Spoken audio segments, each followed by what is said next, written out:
then the next step has to be a nuclear one, doesn't it? Somebody somewhere is going to do it, but apparently there's one that's even bigger that isn't yet nuclear. It's just quite sickening, all this macho posturing over how big a bomb things are, and there seems to be this whole, oh, we've got a bigger bomb than you, and it just seems to, I don't know, it just... It's like going back to the Cold War. I was just about to say, and it does, I just remember growing up and watching the news every day, and you just worried about relations between Russia and America, and I feel like we are going back to that time. Well, at the height of the Cold War, between us and between the US and Russia, they had enough nuclear bombs to blow up the world something like 17 times. I mean, it's completely ridiculous and really horrible. And very expensive. There seem to be quite serious people in charge then, though. I mean, maybe because I was a kid, they seem to be more authoritarian and everything. Whereas these lot just seem like a joke. Putin, Trump, and. I'll tell you what struck me about the mother of all bombs, which was detonated on Thursday. I think that cost 12.8 million quid. For that. We don't know how expensive the father of all bombs is because Russia ain't saying. No, more though. Not cheap. Donald Trump in the Times. Yes. Wants the full shebang. He wants the full Monty. To the yes. UK. October, second week in October, it's supposed to be coming. When Barack Obama came, he opted for the motorcade, just with a very safe car. Thank you very much, bomb-proof. He didn't want to go through in the golden carriage. Funnily enough, Donald Trump is difficult on this, he's adamant he wants to be in the Queen's golden carriage. So what's wrong with that? Well, was it the President of China got it? Why not? Why not? President of China got it. He did it as well. Trump is demanding it. It's a red line. He's got a few red lines. This is a red line on this one. That was Obama with the red line. Security-wise, it's got bulletproof windows, but sources that have spoken to the Times, they say the problem is it doesn't put up much resistance in the face of a rocket-propelled grenade. But, you know, not much does, to be perfectly honest. No. Would he be in it on his own, or would the Queen be in it?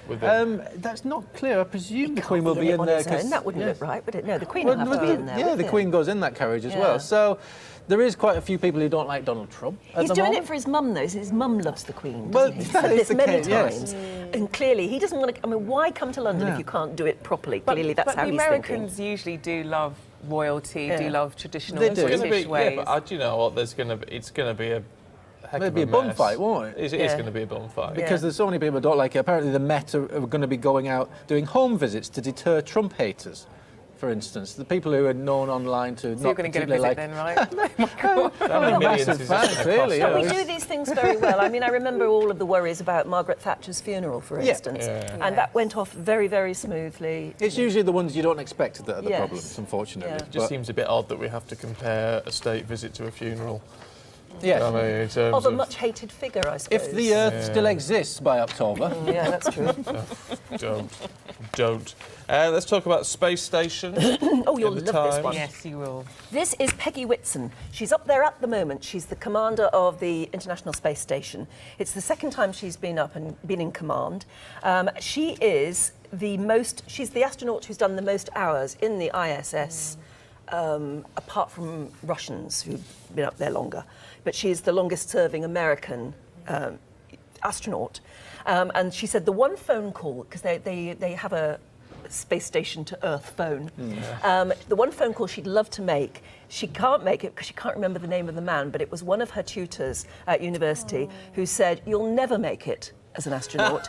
Don't bother, you won't like it, you're not made of the right stuff," basically. And she defied him. She can't remember his name. Oh, what a shame, to ring him from She wants to ring him from the space station. NASA needs to find, just come off looking around, just finding out whether there's any life in space, need to find this man. Yes. His name, yeah, they really do. Talking make that phone call happen. Have you seen Life, the movie Life? Yes.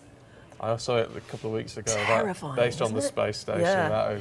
That is. She was brought up on her parents' farm in a little town that only had 15 people, and she always wanted to be an astronaut ever since she saw Apollo 11, and she raised the money for her to take her pilot's license as a private. She raised the money by selling chickens for $2 each. She's got real. That's incredible. That is woman power. Yeah. Female power. Lovely lady, right. and she's 57 as well, so she's not very young. Yeah.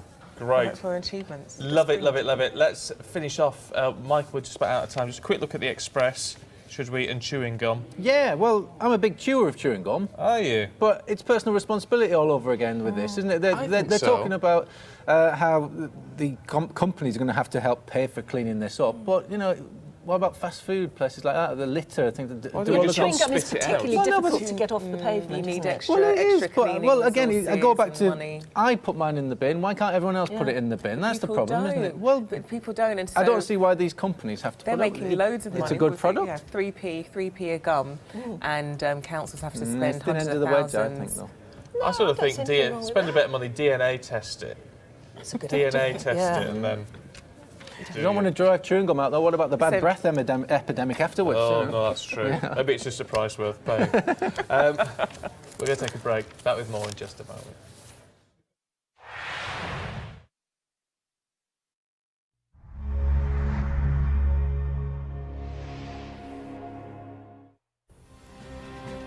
Hi, I'm Hannah Stott with the latest showbiz news. A warning, some flash photography is coming up. Thousands of die-hard Star Wars fans are in Orlando for the 40th anniversary of the film. Star Wars celebration runs all weekend and includes a myriad of events for fans, many of which can be streamed online. I'm a prequel kid, so I think growing up, like one of the first movies I remember seeing is Revenge of the Sith, and so I just loved it since forever. Jennifer Garner and Ben Affleck are formally ending their marriage with divorce petitions that seek joint custody of their 3 children. The actors both filed for divorce in Los Angeles without attorneys. The couple announced they were separating in June 2015 after 10 years of marriage. At the time, they said they were committed to co-parenting their 3 children, who range in ages from 5 to 11, and would not comment further on their breakup. Affleck announced last month that he'd recently completed treatment for alcohol addiction. Harper Beckham is only 5 years old, but her famous mother already is taking steps to protect her brand. Fashion designer and former Spice Girl Victoria Beckham has registered daughter Harper's name with intellectual property authorities in Britain and Europe. That will make it easier for Harper to market items in her own name and also offer her legal protections if she goes into show business. The application filed in December names Victoria Beckham as the holder of the rights as parent and guardian. The 3 sons of Victoria and David Beckham, Brooklyn, Romeo and Cruz, also have their names protected by earlier filings. And the latest instalment of the Fast and the Furious movie franchise is expected to take the top spot at the North American box office this weekend with a haul of $118 million. The film, entitled The Fate of the Furious, features the signature fast car chases, daring stunts and explosions of the previous 7 films, but this time has the bonus of Oscar winner Charlize Theron playing the principal villain.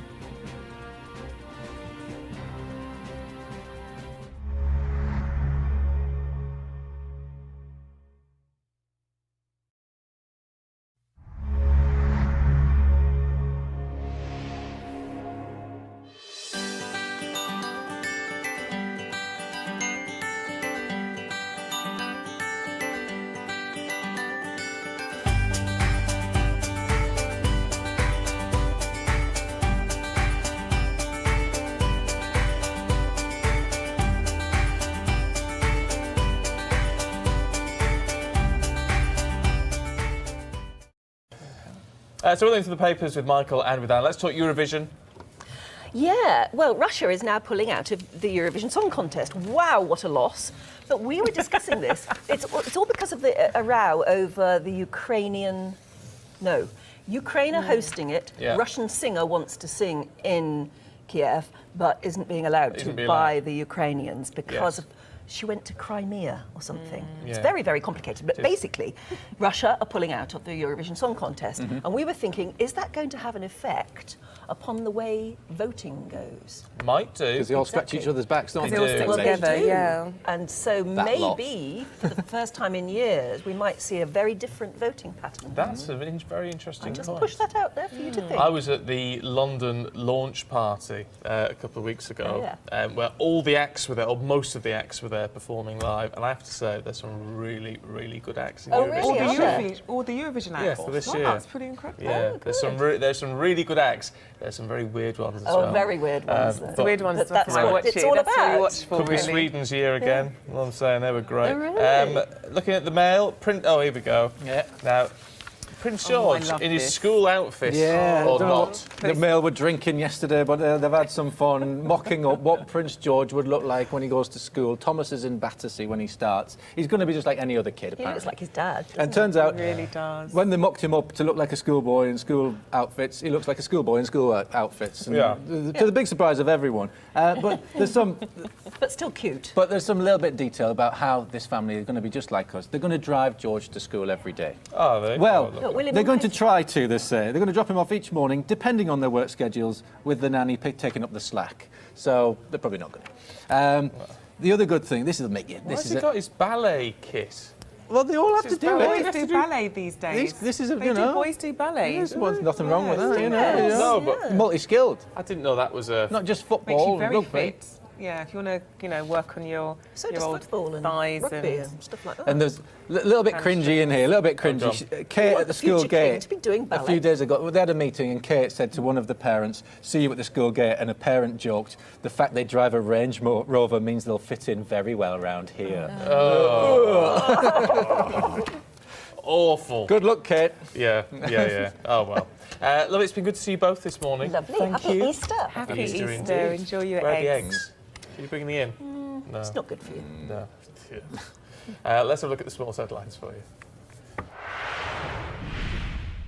Tottenham have another chance to put pressure on Premier League leaders Chelsea this lunchtime when they play Bournemouth. Brighton could be promoted to the Premier League as early as Monday. They're 12 points clear of third-placed Huddersfield after winning 2-0 at Wolves. Championship Player of the Year Anthony Knockaert scored twice.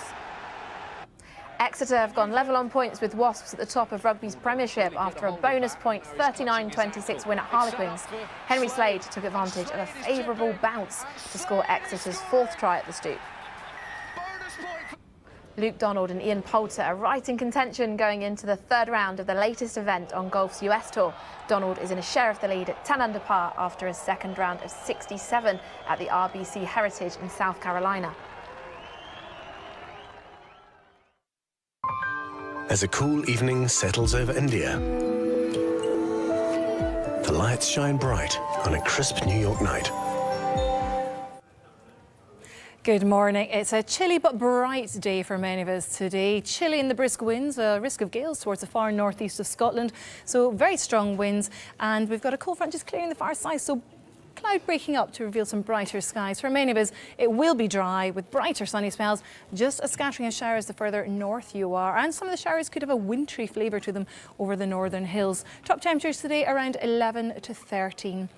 Initially, it will be a dry, clear evening, but we are going to see cloud and rain moving off the Atlantic. So Easter Sunday is going to be a very different day for many of us, cloudy with some outbreaks of rain. The weather, sponsored by Qatar Airways. I think it's one of the most stimulating times that I can remember, and I've been through the financial crisis, I've been through the run-up to the referendum, I've been through lots of different times, both economically and politically, and I think people are more engaged than they've ever been before. We're in this to try to tell people what we believe the truth to be, what we believe the right analysis to be, and that's what we do every single day of our working lives, is try and tell people what is really going on in the world.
North Korea displays new long-range missiles in a show of strength to mark its founder's birthday. Kim Jong-un's administration says his country will respond to US provocation with nuclear attacks of their own style. Also this morning, driving test shake-up. New motorists face tests on their sat-nav skills as the exam is overhauled. Turkish voters prepare for a referendum on whether to increase their president's powers. A sticky situation. Councils say chewing gum makers should pay to remove their product from the country's streets. Tottenham aim to close the gap on Premier League leaders Chelsea this afternoon when they take on Bournemouth. Very good morning to you. Thanks for joining us today. We're starting with North Korea. It's warned the United States it will face retaliation if it doesn't end what Pyongyang is calling military hysteria. Ahead of a parade to mark the 105th anniversary of the country's founding father, the reclusive state said it would respond to any provocation with nuclear attacks of their own style. Well, China has called for talks to defuse the crisis, but South Korea's military said the parade included new submarine-based ballistic missiles. Sky's Asia correspondent Katie Stallard has this report from the South Korean capital, Seoul. Kim Jong-un, fully aware that these pictures are being watched around the world, sending a message of defiance. In silence, saluting the troops in rigid formation in front of him. 경례하는 김정은 동지 만세! Man say, they yell back, long live. These images are designed to show a leader in complete control, with no intention of backing down to threats from Donald Trump. North Korea is talking equally tough in response. We're taking into account the most aggressive and dangerous option that the US might come up with, and we've also got our options, our countermeasures ready in our hands, which means we will go to war if they choose. Today is one of North Korea's most important national holidays, the anniversary of the birth of the founder, Kim Jong-un's grandfather, Kim Il-sung. But this is less about the past than a statement of intent for this country's future. A procession of the regime's military strength, including its first submarine-launched ballistic missiles. And what it claims is an intercontinental ballistic missile, so far untested, but one day intended to be capable of reaching the US mainland. Further north, earlier this week, satellite images show the country's nuclear test site is primed and ready to go.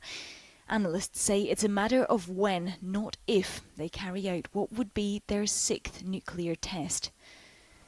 The United States has diverted this naval strike group towards the peninsula, President Trump describing North Korea as a problem that will be taken care of. China, North Korea's last ally, is warning of the consequences if this reaches what it calls an irreversible stage.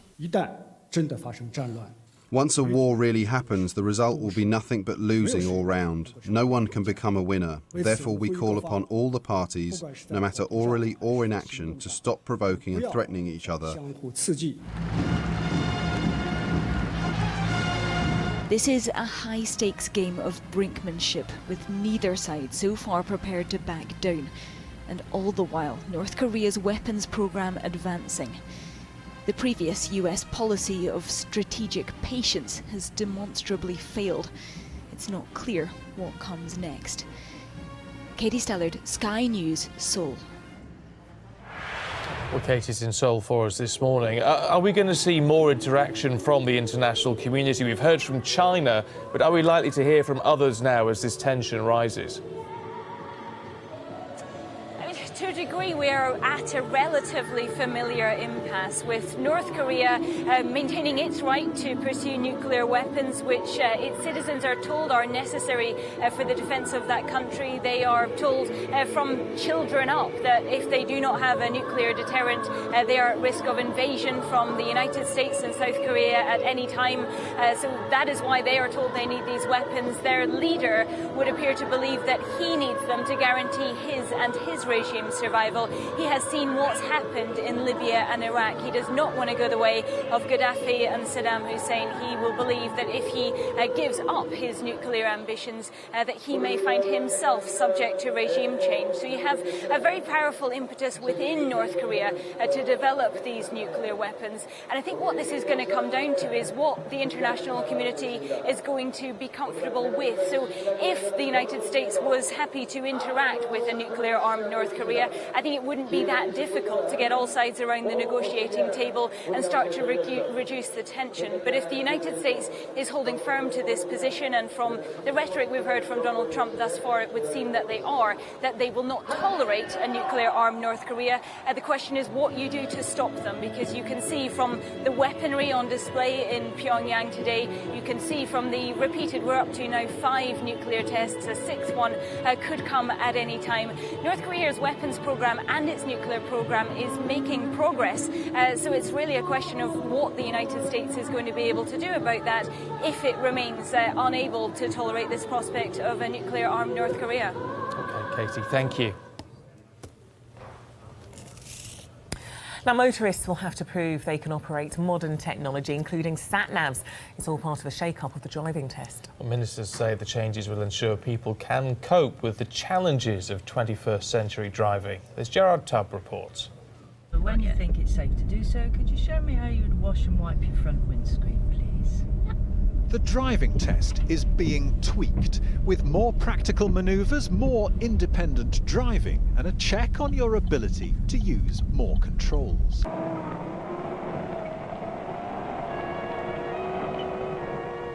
What's this chap up to? Surely he knows which surfaces are likely to cause a skid. Driving skills have come a long way since the 1950s, when learners could go out on their own and a test cost 10 shillings. Paul has just passed his driving test. In the 1970s, arm signals were dropped from the exam and drivers had to be warned of a new peril. Watch it now. You're going too fast for a motorway slip road, and you are also in the wrong lane. Now cars have technology 1970s Paul couldn't imagine. From reversing cameras to automatic parking, the skills you need to drive a modern car are changing fast. It's one of the reasons the driving test has to change. Over half of the motorists on our roads have got sat-navs, but they're not tested on that and they're not taught how to use them. Well, they will be under this new testing arrangement. So yes, technology is a part of it. Technology is great, it is a great facilitator, it has helped us improve our road safety, but the question is, how can we maximise that? All of which leads to the future. Britain's streets will soon be full of semi-driverless cars and will all need new skills. If you've got a vehicle that has the potential to operate in both driver mode and autonomous mode, how are you going to manage that transition from one mode to the other? Because it's more than just physical. You actually need to switch on mentally as well if you're taking control of the vehicle. In the meantime, it's still mirror, signal, manoeuvre, and just hope you caught the examiner on a good day. Gerard Tubb, Sky News, Manchester.